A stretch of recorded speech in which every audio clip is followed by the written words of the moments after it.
তবে অনেকেই 16ই ডিসেম্বরের পর মনে করছেন যে এডুকেশন পরিবর্তন করবে, অনেকেই মনে করছেন।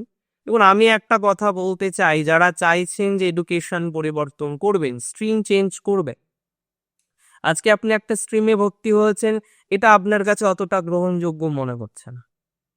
যে স্ট্রিম নিয়ে আপনি কারেন্টলি পড়াশোনা করছেন, সেটা আপনার খুব একটা পছন্দ হচ্ছে না।